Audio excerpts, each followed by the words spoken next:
Hi students, வணக்கம். இப்போ என்ன பார்க்க போகிறோம்? இயல் 4 பயிற்சி 4.1 8ஆம் கணக்கு என்ன கொடுத்துருக்கோம்? பின் வருவனவற்றின் சுழல் சமச்சீர் வரிசையை கண்டுபிடிக்க.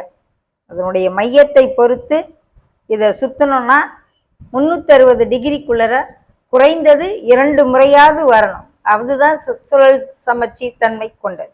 இந்த ஹெச்சா இப்போ நான் இந்த மையத்தை பொறுத்து ரொட்டேஷன் கொடுக்குறேன். அப்படி ரொட்டேஷன் கொடுக்கும்போது முதல்ல லேசாக சாச்சா ஹெச் வராது, அதுக்கடுத்து 90 டிகிரி சாச்சோம்னா ஹெச் வரும். ஸோ இதுக்கு இப்படி ஒரு சமச்சீர் கோடு வரைஞ்சி அதில் ஒரு சுற்று சுற்றலாம், இப்படி ஒரு சமச்சீர் கோடு வரைஞ்சி அதில் ஒரு சுற்று சுற்றலாம். ஸோ இதுக்கு 2 சுழல் சமச்சீர் தன்மை இருக்கும். அதே போல் 8க்கு பாருங்கள், இப்படி ஒன்று இருக்கும், இப்படி ஒன்று இருக்கும். அப்போ தான் அது ஒரிஜினல். 8 அப்படி இப்படி ரொட்டேஷன் விடலாம், இப்படி ரொட்டேஷன் விடலாம்.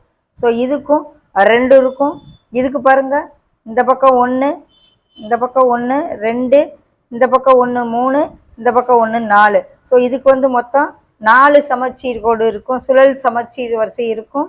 இதுக்கு 1 1 2 3 4, இன்னும் அதே போல் 4ஆகவும் பிரிக்கலாம். இது கூட இப்படி 1 2 3 8 பாகமாக இதை பிரிக்கலாம். ஸோ இதுக்கு எத்தனை சமச்சீர் சுழல் சமச்சீர் இருக்கும்?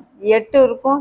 இதற்கு 2 இருக்கும். இதை அப்படியே ரிவர்ஸில் விட்டோம்னா இந்த ஒரு ஆரோ மேலே போகும், ஒரு ஆரோ கீழே வரும். இன்னொரு டைம் விட்டோம்னா இடம் மாறிடும். ஸோ ஒன்று 180லேயும் இன்னொன்று 360லேயும் தான் இது ஒரிஜினல் பொசிஷனுக்கு வரும். ஸோ இதற்கு 2 இருக்கும். ஓகேவா?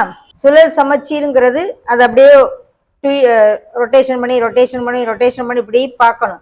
அதை இதை ரொட்டேஷன் பண்ணிக்கிட்டே இருந்தோம்னா இப்போ 1 2 3 4 இருக்குது. நம்ம இதை இன்னும் இந்த ரொட்டேட் பண்ணையில் 4க்கு 4 8 இது வரும், ஒரிஜினல் பொசிஷனில் உட்காரும். ஸோ இது வட்டம், அதனால கிட்டத்தட்ட எண்ணற்ற வடிவங்கள் தான் இருக்கும். ஆனால் அவங்க கொடுத்துருக்க அந்த கோட்டின் வழியாக நம்ம பார்க்கும் பொழுது சுழல் சமச்சீர் தன்மை 8 இருக்கும். இதுக்கு 4 இருக்கும், இதுக்கு 2, இதுக்கு 2, இதுக்கு 2. ஓகே.